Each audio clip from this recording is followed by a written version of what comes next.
Hello, I welcome you all once again to my channel Explore Education. I am Dr. Rashmi Singh, Assistant Professor, Department of Education, SS Khanna Girls Degree College, University of Allahabad. And this time, I am going to discuss with you a new topic, that is observation and field notes under my qualitative research lecture series. Earlier to this, I have discussed observation as a tool for data collection, but now it is specifically from qualitative research point of view. Okay.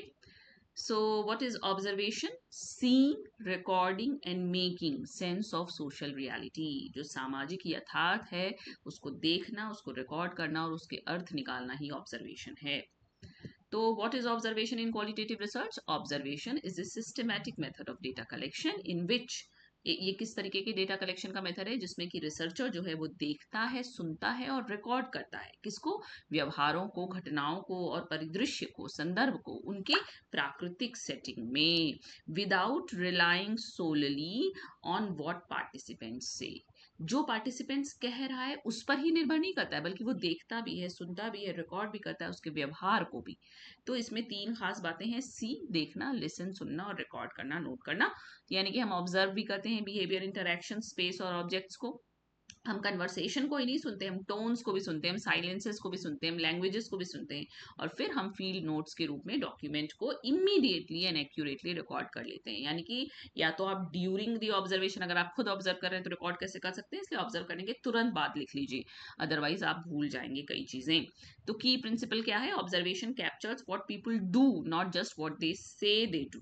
यानी कि इसका मुख्य सिद्धांत ये है कि observation ये capture करता है कि लोग क्या करते हैं, सिर्फ ये नहीं कि लोग क्या कहते हैं कि वो क्या करते हैं. मतलब कहते तो हैं हम कि मान लीजिए हम सवेरे 4 बजे उठ जाते हैं, मतलब साधारण सी बात, लेकिन हम उठ रहे हैं रोज 6 बजे.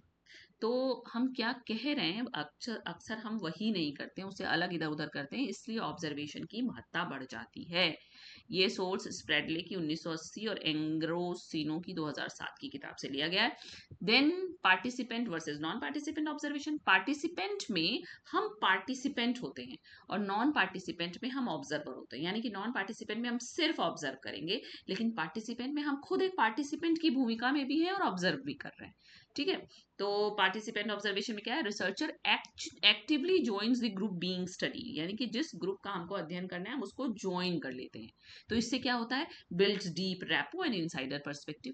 हमारा रैपो स्टैब्लिश हो जाता है उस ग्रुप से और हमको अंदर की बात पता चलती है.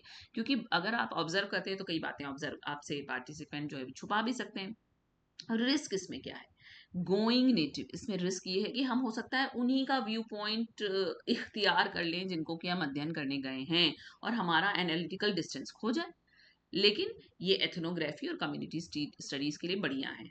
यानी कि जैसे living with tribal community to study rituals. अगर आप सिर्फ बाहर से अध्ययन करेंगे तो आपको समझ भी नहीं आएगा कि वो रिचुअल क्यों कर रहे हैं, लेकिन जब आप उस कम्युनिटी का हिस्सा बन जाएंगे तभी आप बेहतर समझ सकेंगे उसके क्यों का कारण, क्योंकि वो ऐसे काम क्यों कर रहे हैं.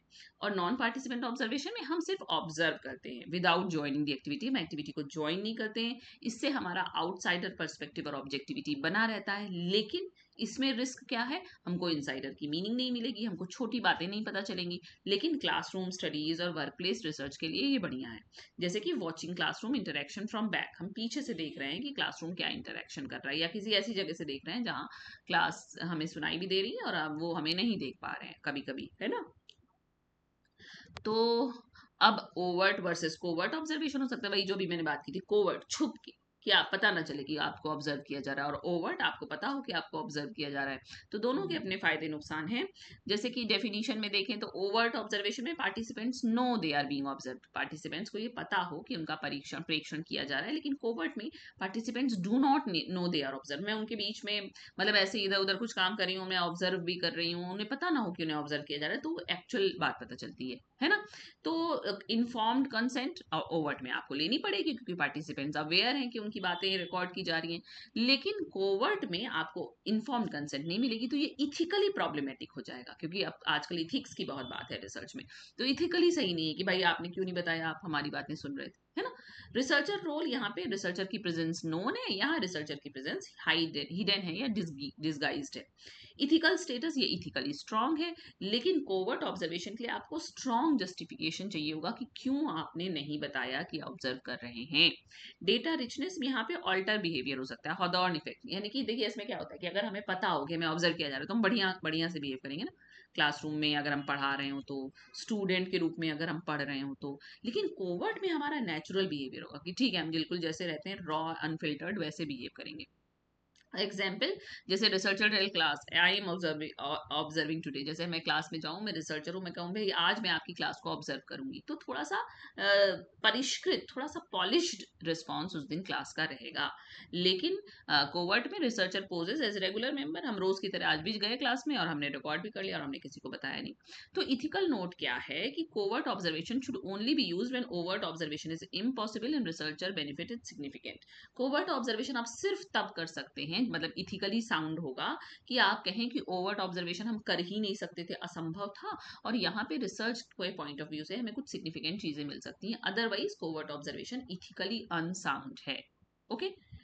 देन राइटिंग फील्ड नोट्स, हम टाइप्स एंड फॉर्मेट, कैसे फील्ड नोट्स बनाया जाए। जॉटिंग्स तुरंत लिख दीजिए, जैसे नहीं जॉट डाउन कर दिया, पूरा सेंटेंस नहीं लिखा, कुछ कीवर्ड लिख दिए, कुछ फ्रेज लिख दिया, कुछ स्केच बना दिया और बाद में हमने उसको फुल नोट्स में एक्सपेंड किया, ये जॉटिंग्स है जिसको तात्कालिक टिप्पणियां कहते हैं। और डिस्क्रिप्टिव फील्ड नोट्स, ये आप बाद में लिखेंगे, detailed concrete descriptions of what was seen and heard, people people places actions conversations, written as soon as possible after field work, यानी कि जैसे ही आप फील्ड वर्क से आइए तुरंत डिस्क्रिप्टिव फील्ड नोट्स लिख लीजिए जितनी जल्दी हो सके। कुछ एनालिटिकल या रिफ्लेक्टिव नोट्स होते हैं जिसमें आपको अपना परसेप्शन बताना होता है, अपना इंटरप्रिटेशन, अपने पैटर्न, अपने क्वेश्चन, अपने hunches, separated clearly from descriptive notes, इसको आपको डिस्क्रिप्टिव नोट से अलग रखना चाहिए। और methodological notes, notes about the research process itself, ये बहुत जरूरी है क्वालिटेटिव रिसर्च में, हम कि पूरा मेथोडोलॉजिकल नोट्स, जिसको ऑडिट ट्रेल कहते हैं, पूरा लिखते चलें कि हमने कब क्या कैसे किया, कब हमने अपना एंगल बदल लिया, ये हमें क्यों बदलना पड़ा, ये सब कुछ। Notes about the research process itself, access issues, researcher influence, decisions made, और ये ऑडिट ट्रेल का हिस्सा है। तो गोल्डन रूल क्या है, write field notes within 24 hours of observation, तो memory fades fast and early details are most vivid. 24 घंटे के अंदर अंदर अगर आप लिख लेंगे, अपनी जॉटिंग्स को डिस्क्रिप्टिव फील्ड नोट्स में तब्दील कर लेंगे तो अच्छा रहेगा। अदरवाइज क्या होता है, स्मृति हम लोग भूल जाते हैं, कुछ छोटी विविड चीजें जो बड़ी खास रहती हैं दिमाग से निकल जाती हैं। ओके। देन ऑब्जर्वर्स पैराडॉक्स, देखिए ये लेबोव ने 1972 में कहा कि ऑब्जर्वर के पास पैराडॉक्स है। The researcher aims to observe natural behaviour, भाई रिसर्चर का उद्देश्य क्या है कि हम प्राकृतिक व्यवहार को ऑब्जर्व करें, but the very act of observation changes the behaviour being studied. मैंने बताया ना कि आप चाहते हैं कि नेचुरल ऑब्जर्वेशन, नेचुरल बिहेवियर का ऑब्जर्वेशन करना, लेकिन जैसे ही आप मुझे बताएंगे कि मेरा ऑब्जर्वेशन होने जा रहा है, मैं नेचुरली एक्ट करूंगी ही नहीं। इसलिए ऑब्जर्वेशन, मतलब कि जब पता होता है ओवर्ट ऑब्जर्वेशन में, तो आपको नेचुरल बिहेवियर नहीं मिलता है। People behave differently when they know they are being watched. आप, मुझे पता होगा कि मुझे आप वॉच कर रहे हैं तो मैं दूसरी तरह से रिएक्ट करूंगी, दूसरी तरह से बिहेव करूंगी। तो प्रॉब्लम क्या है कि हॉथॉर्न इफेक्ट, भाई पीपल इंप्रूव करते हैं या चेंज करते हैं अपना बिहेवियर जब ऑब्जर्व किए जाते हैं। रिएक्टिव बिहेवियर, कभी कभी पार्टिसिपेंट जो होता है वो सेल्फ कॉन्शियस हो जाता है। Natural interaction disrupted by researchers presence, आप चूंकि वहां है तो नेचुरल रिएक्शन को डिसरप्ट कर रहे हैं, नहीं मिलेगा नेचुरल रिएक्शन। और डेटा में reflect performance not authentic behaviour, तो जो डेटा है वो एक्चुअली परफॉर्मेंस को रिफ्लेक्ट करेगा, बिहेवियर को नहीं। तो कैसे करें, हाउ टू मिनिमाइज, कैसे किए, prolonged engagement, spend extended time in the field, रोज जाइए, मतलब रोज 2 4 6 कितने दिन हम पॉलिश्ड बिहेवियर शो करेंगे, थोड़े दिन बाद हम अपने नेचुरल बिहेवियर में आ जाएंगे, इस तरह से कम कर सकते हैं।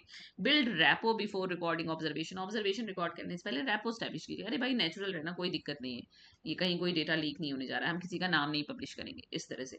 और आप इसको अदर मेथड से ट्रायंगुलेट भी कीजिए, इंटरव्यू से, डॉक्यूमेंट से, सिर्फ ऑब्जर्वेशन पर डिपेंड मत कीजिए। और रिफ्लेक्सिव जर्नलिंग लिखिए, मतलब कि एक्नॉलेज योर ओन इन्फ्लुएंस, अपना जो आपका प्रभाव रिसर्च पर पड़ा है उसको एक्नॉलेज कीजिए।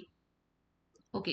Then from observation to data, a worked example, ये एक लिख के दिखाया है कैसे, जैसे मान लीजिए सेटिंग क्या है, रिसर्चर ऑब्जर्विंग ए प्राइमरी स्कूल क्लासरूम इन ए रूरल यूपी विलेज, यानी कि हम ग्रामीण उत्तर प्रदेश के गांव के एक क्लासरूम में हैं, प्राइमरी क्लास में, और हम उसको ऑब्जर्व कर रहे हैं।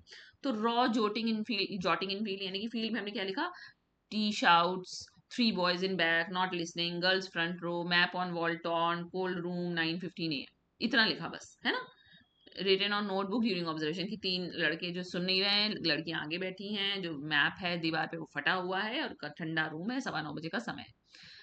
अब एक्सपेंडेड आप फील्ड नोट आपने किया सेम इवनिंग, उसी शाम को आपने कहा कि at 9:15 AM the teacher raised her voice at 3 boys sitting in the back row who appeared disengaged, the 7 girls were seated in the front row and maintained eye contact, the classroom had a torn map of India on the east wall, no heating was visible despite cold temperature। ये full descriptive account है, concrete है, factual है, पर आपने इसमें कुछ interpretation नहीं किया, आपने सिर्फ वो लिखा है जो हुआ।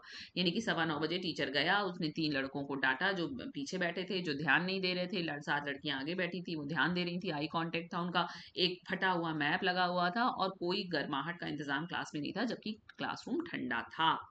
अब आप एनालिटिकल नोट लिखिए, रिसर्चर्स जर्नल क्या है, जब आपका अपना व्यू पॉइंट उसमें है, gender based seating pattern, girls front boys back, लड़कियां आगे बैठी हैं, लड़के पीछे बैठे हैं, ये जेंडर्ड सीटिंग अरेंजमेंट है, मे रिफ्लेक्ट टीचर एक्सपेक्टेशंस और self selection, disengagement of back row boys suggest possible alienation and physical condition of classroom torn map, no heating में signal resource neglect, follow up in interview. यानी कि physical condition classroom की खराब है, map फटे हैं, गर्माहट का कोई इंतजाम नहीं है, इससे पता चलता है कि रिसोर्स की कमी है और हम इसका इंटरव्यू में फॉलो अप लेंगे। तो इसमें क्या है, ये इंटरप्रिटेशन है। एक्सपेंडेड फील्ड नोट में कोई इंटरप्रिटेशन नहीं है, एनालिटिकल नोट में फील्ड इंटरप्रिटेशन है और थीम्स भी मर्ज हो रही हैं और फॉलो अप के लिए क्वेश्चंस भी मिल रहे हैं। Okay, then strengths and limitations देख लीजिए। स्ट्रेंथ है, आप नेचुरल बिहेवियर कैप्चर कर सकते हैं, आपको रिच डेटा मिल सकता है, नॉन वर्बल क्यूज भी आप नोट करते हैं, ये फ्लेक्सिबल होता है, रिस्पॉन्सिव होता है और प्राइवेट सेटिंग्स तक आपकी एक्सेस होती है। ठीक है, possible when interviews are refuse, जब इंटरव्यू को मना किया जाए तो भी ऑब्जर्वेशन आप कर सकते हैं। लिमिटेशन क्या है भाई, ऑब्जर्वर पैराडॉक्स, कि आप वो नापेंगे, वो प्रेक्षण करेंगे जो एक्चुअली नेचुरल होगा ही नहीं। टाइम कंज्यूमिंग है भाई, आपको बार बार जाना है वहीं पे। एक्सेस चैलेंजेस है, कभी कभी कुछ सेटिंग्स क्लोज हैं, प्राइवेट है, आप वहां नहीं जा सकते। रिसर्चर का बायस है, what is notice depends on researchers lens, हम किस लेंस से देखना चाहते हैं हम वही नोट करेंगे। और cannot capture inner states, motivations, feelings, ये चूंकि डायरेक्टली विजिबल नहीं है तो आप इसको नोट या ऑब्जर्व भी नहीं कर पाएंगे। तो observation versus interview versus document analysis देख लीजिए कि ऑब्जर्वेशन क्या कैप्चर करता है, बिहेवियर इन नेचुरल कंटेक्स्ट, जबकि इंटरव्यू क्या कैप्चर करता है, ओपिनियंस, एक्सपीरियंसेस और मीनिंग्स, और document analysis records, text. Researcher note या रिसर्चर रोल यहाँ ऑब्जर्वर का है, पार्टिसिपेंट का है, इंटरव्यू में इंटरव्यूअर का है, लिसनर का है, और डॉक्यूमेंट एनालिसिस में एनालिस्ट का है। डेटा फॉर्मेट आपको फील्ड नोट्स के रूप में मिलेगा, फोटोज के रूप में, स्केचेस के रूप में, इंटरव्यू में ट्रांसक्रिप्ट के रूप में मिलेगा, ऑडियो के रूप में, और डॉक्यूमेंट एनालिसिस में टेक्स्ट होगा, कोई रिटन मैटर होगा, कोई इमेज होगी, कोई डेटा होगा। Strength observation natural contextual non verbal है, इंटरव्यू में डीप मीनिंग है, पर्सनल है, और डॉक्यूमेंट एनालिसिस हिस्टोरिकल है और अनऑब्ट्रूसिव है। लिमिटेशंस ऑब्जर्वेशन में ऑब्जर्वर का पैराडॉक्स आ जाएगा, एक्सेस सब तक है कि नहीं है।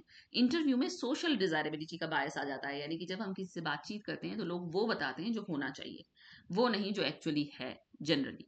और डॉक्यूमेंट एनालिसिस में अवेलेबिलिटी बायस इन टेक्स्ट, कौन सा टेक्स्ट आपको मिला, आपको वो मिला ही नहीं जो आपको चाहिए था। और best use for observation social processes और रिचुअल्स के लिए बढ़िया है, इंटरव्यू इंडिविजुअल एक्सपीरियंस के लिए बढ़िया है, और डॉक्यूमेंट एनालिसिस हिस्ट्री या मीडिया या पॉलिसी टेक्स्ट को जानने के लिए बढ़िया है। अब की टेक अवे देख लीजिए ऑब्जर्वेशन एंड फील्ड नोट्स का। Observation captures what people do beyond what they से, ऑब्जर्वेशन वो देख सकता है जो लोग करते हैं, ना कि सिर्फ जो वो बोलते हैं। पार्टिसिपेंट वर्सेस नॉन पार्टिसिपेंट में डेप्थ और ऑब्जेक्टिविटी का ट्रेड ऑफ है। ओवर्ट इथिकल है, कोवर्ट को स्ट्रॉन्ग जस्टिफिकेशन चाहिए। फील्ड नोट्स कैसे लिखिए, पहले जॉटिंग लिखिए, फिर डिस्क्रिप्टिव लिखिए, फिर एनालिटिकल लिखिए, फिर मेथोडोलॉजिकल लिखिए। जॉटिंग में आपने सिर्फ लिख लिया, डिस्क्रिप्टिव में उसको फैलाया, एनालिटिकल में अपना व्यू पॉइंट और एनालिसिस देखिए, और मेथोडोलॉजिकल में ये लिखा कि आपने क्या क्या किया। ऑब्जर्वर का पैराडॉक्स क्या है, रिसर्चर की प्रेजेंस चेंज दी सीन, जैसे ही आप सीन में जाएंगे सीन बदल जाएगा। Right notes within 24 hours, observation begins analysis, वो कह रहा है कि ऑब्जर्वेशन से ही एनालिसिस शुरू हो जाती है, इसलिए 24 घंटे के अंदर अपने डिस्क्रिप्टिव नोट लिख लीजिए। इन the field nothing is irrelevant, everything is data, वो कह रहा है फील्ड में कुछ भी इररिलेवेंट नहीं है, सब कुछ जो आप देख रहे हैं, जो रिकॉर्ड कर रहे हैं, जो लिख रहे हैं, वो सब डेटा है। ओके, तो आज क्वालिटेटिव लेक्चर सीरीज में एक और टॉपिक मैंने कवर किया, बहुत इंपॉर्टेंट टॉपिक, ऑब्जर्वेशन और फील्ड नोट्स, निश्चित रूप से आपके लिए लाभप्रद होगा। It will be beneficial for you all. Okay, so thank you for watching.